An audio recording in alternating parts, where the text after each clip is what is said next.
I live near County Road 6, and this happened on a Friday night when I left home after a huge fight with my husband. I drove down the empty highway, not knowing which way I was going.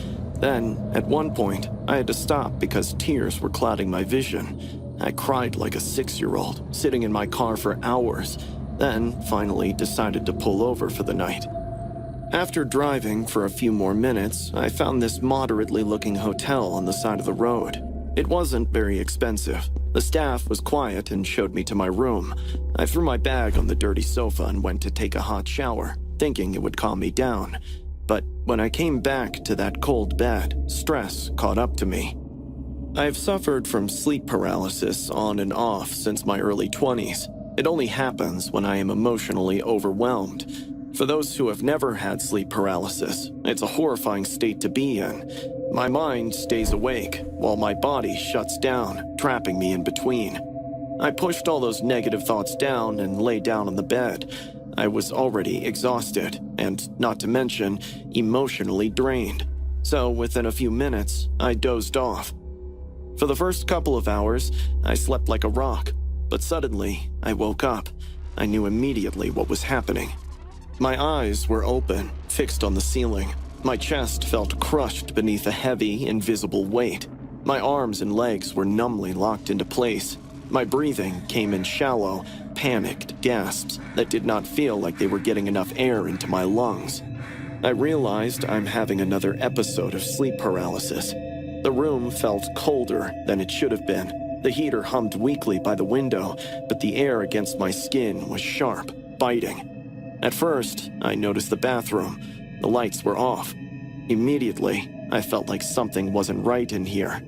I never, ever sleep in complete darkness. I clearly remembered turning that light on before I went to bed. I also remembered hesitating at the switch. Now, the bathroom doorway was filled with thick darkness. I was trying my best to wake myself up, but I knew I couldn't because it wasn't something I could control. I was waiting for the moment to pass by when I felt a gush of wind on my face. The windows were closed, and I was 200% sure that the wind came from above, like someone breathed on me. My eyes moved toward the ceiling vent. For a few seconds, I saw only darkness. Then I saw bright green eyes. They hovered in the shadows just inside the vent, fixed directly on me. I got into panic mode. I could feel the fear in my bones, but I couldn't get up.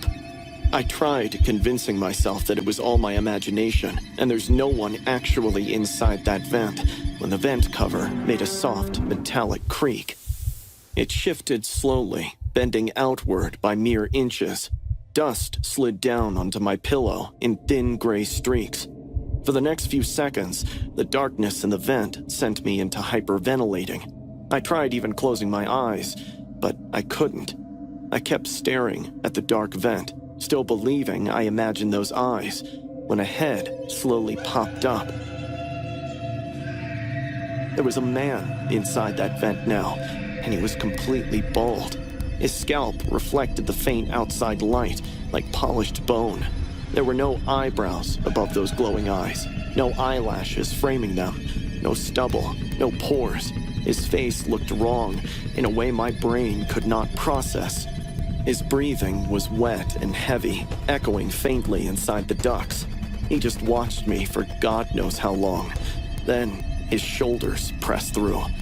I heard his bones cracking as his upper body started coming down from the vent. I wanted to scream and run away as far as I could, but again, I was glued to the bed like a statue. Slowly, he dropped his arms down from the vent. It was too long. His fingers were thin and bony, the nails slightly darkened. His hand descended inch by inch. He was reaching out to me. My entire body got covered in sweat, but he didn't stop, just kept spreading his arm in my direction. I could feel cold rolling off my skin. The expression on his face was horrible. It was like he just wanted to get to me. My throat moved. No sound came. Suddenly, his index finger stopped less than an inch from my nose. He blinked for the first time, and then said in a raspy, demonic voice, "Most of them scream and leave, but you stayed. I like that. I was still trying to process that all of this was happening in my head when lightning struck right outside my window. My body jolted upright as I screamed, the sound tearing violently from my throat. The bathroom light was on, and as I looked at the vent, it was sealed. The room was empty. I didn't spend a second more in that room, ran straight to my car and stayed in till sunrise. When the sun finally broke through the trees, I drove away to my sister's house. On the way, I told myself the same thing over and over, that it was all hallucinations. 3 weeks later, curiosity found me at 2 in the morning. I was staring at my phone when I Googled that hotel. Most reviews were about poor maintenance and weak Wi-Fi, but one review sent a shiver down my spine. Someone mentioned waking up in the middle of the night with the feeling of being watched from the vent. I also found a second one where the reviewer mentioned seeing a dream about a bald man. My hands started shaking. I had never told anyone those details. To this day, I do not know if what I saw was real, but sometimes, when I lie awake at night, I feel a cold draft fall straight down to my face. It gets me a pill to fall asleep after that.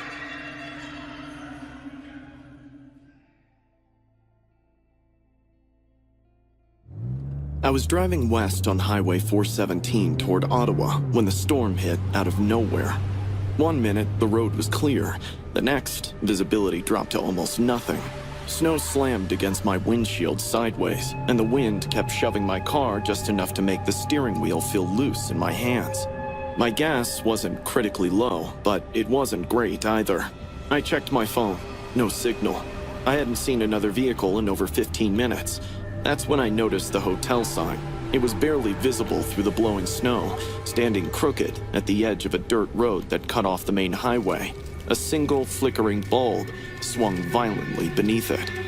Night Rest Hotel, 2 kilometers. I slowed down and pulled onto the shoulder. Against my better judgment, I managed to get 1 bar of service and searched for the hotel.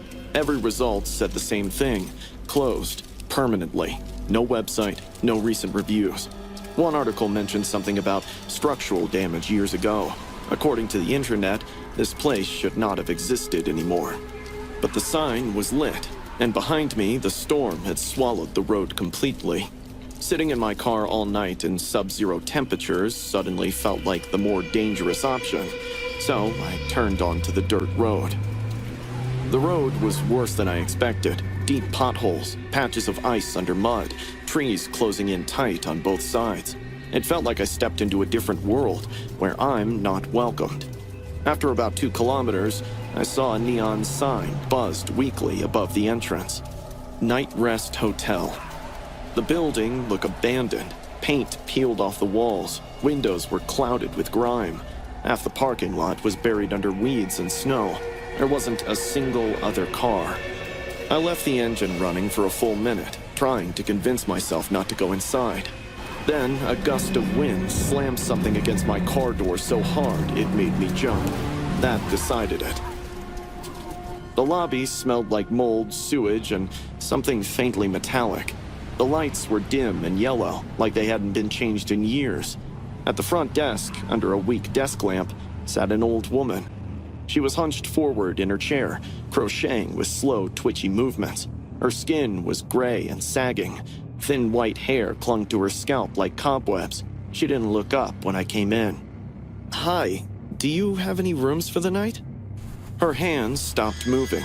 Slowly, she lifted her head and stared at me. Her eyes were cloudy and dull, like glass marbles that had been left in water too long. She looked me up and down without saying a word. Then, she reached behind her and pulled a single rusty key from the wall. Without turning around, she slid it across the counter toward me. "How much?" She raised one bony finger and pointed at a half-torn price chart taped to the desk. $10 per night. $10? That alone should have made me leave. But the storm outside was screaming, and I was exhausted. I paid her, took the key, and headed upstairs. The hallway on the second floor was long and narrow. The carpet was stained and damp in places. The only sound was the faint gurgle of pipes in the walls, like something breathing slowly behind them. My room was near the end of the hall. It was exactly as bad as I expected. The bed sheets were stained. Yellow water damage spread across the ceiling like an infection. The bathroom smelled like rot and rust. The lock on the door worked only after I slammed it twice. But I told myself it was only for one night. I left my bag by the wall, kicked off my shoes, and laid down fully dressed. Sleep took me almost instantly. I woke up in the middle of the night, drenched in sweat, my heart racing for no clear reason. Suddenly, I heard footsteps outside my door, followed by low whispers. At least two voices, maybe three. You're inside. Out here. No, inside. I slid off the bed as quietly as I could and crept to the door. I held my breath and looked through the peephole. The hallway was empty. No one was there. I cracked the door open slowly and stepped into the hallway. The whispers were gone. The entire floor was silent. That's when I saw movement at the far end of the hallway near the stairwell. Something shifted in the darkness. A head pulled back behind the wall the second it realized I had seen it. Someone had been watching me. I didn't hesitate. I bolted back into my room and slammed the door shut, throwing my shoulder into it until the lock clicked. That was when the knocking began. 3 soft taps, then silence, then faint whispering right outside my door. Is it? No. Every instinct in my body screamed at me to run, but I was frozen in place. I checked the peephole again. Nothing. The hallway was empty every single time. This went on for hours. Knock, whisper, silence, over and over again. At some point near dawn, exhaustion knocked me out. When I woke up, the room was flooded with morning light. My door was wide open. My bag was dumped on the floor. All my belongings were scattered across the room, like someone had searched through every inch of my life. And there were muddy shoe prints on the sheets. One on the left side of my waist, one on the right. Like someone had stood over me while I slept and watched. I didn't look for the woman at the desk. I grabbed what I could, ran to my car, and peeled out of the parking lot. The storm was gone. The dirt road behind me felt unreal, like it had never existed. It's been years since that night. Nothing was stolen from me because I barely had cash or any valuable items. Whoever broke into my room that night decided to let me go because it wasn't worth stealing from me or murdering me. Should say I'm lucky. I was 34 years old when I took over my grandfather's roadside hotel in Montana. It sat just off a dead stretch of highway, surrounded by snowy woods and distant mountains. It was a snowy Thursday night. Business had been slow. I was half asleep behind the front desk when a man in his late 40s entered with both hands buried deep in his coat pockets. Snow clung to his shoulders, but he didn't care to brush it off. He did not even blink much. He just stared at me with a patient, steady expression. "I need a room for the night. Top floor with mountain view." The way he said it made me feel a bit weird for no clear reason. "Room 312 is open," I said after a short pause. When I slid the register across the counter for him to sign, he did not move. "Bring it to my room," he said. "I need your signature here at the desk," I replied. "I just really need to pee, so you can make an exception, I hope."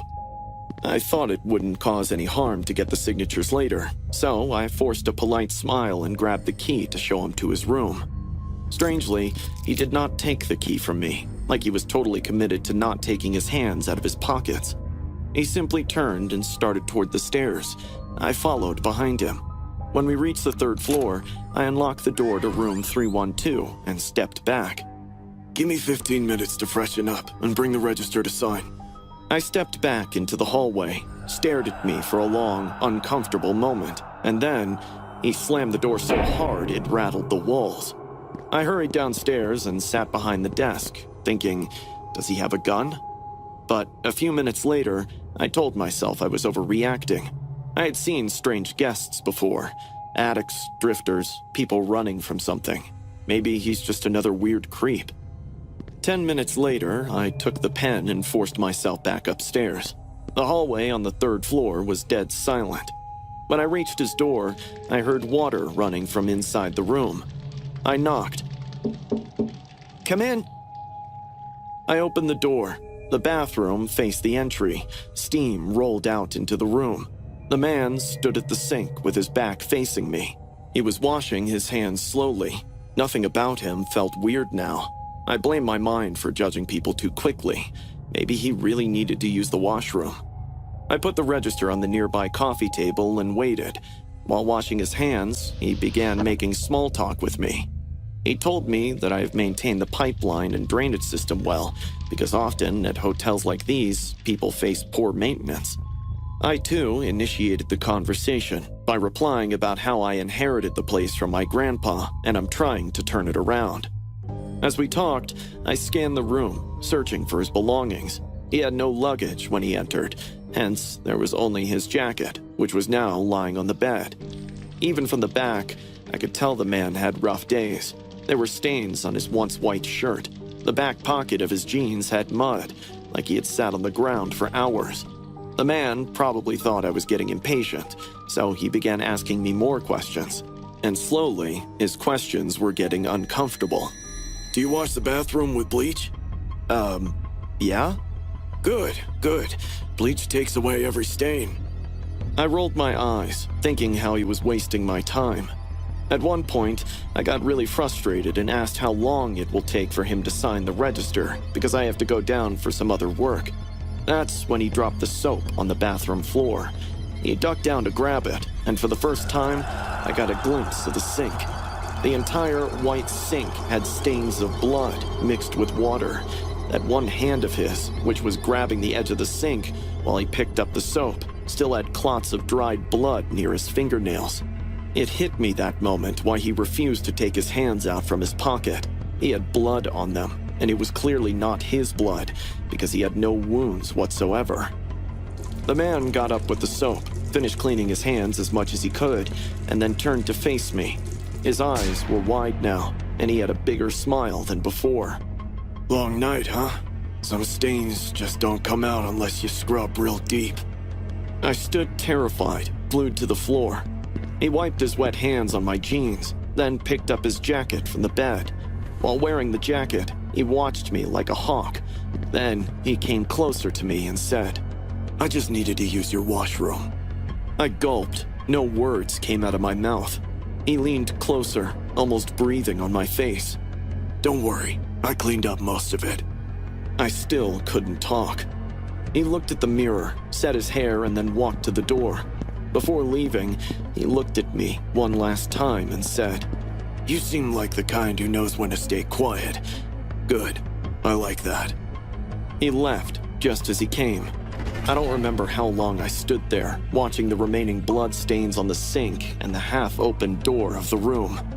At night, I locked every door and window of the hotel and put up the close sign on the door. I couldn't sleep the entire night, thinking if I call the cops and the man gets to know, what will he do to me? For weeks after the incident, I kept a close eye on the local paper, hoping to read about a body being found or the man getting caught. But still, no such thing happened. I want to go to the cops, but I'm scared.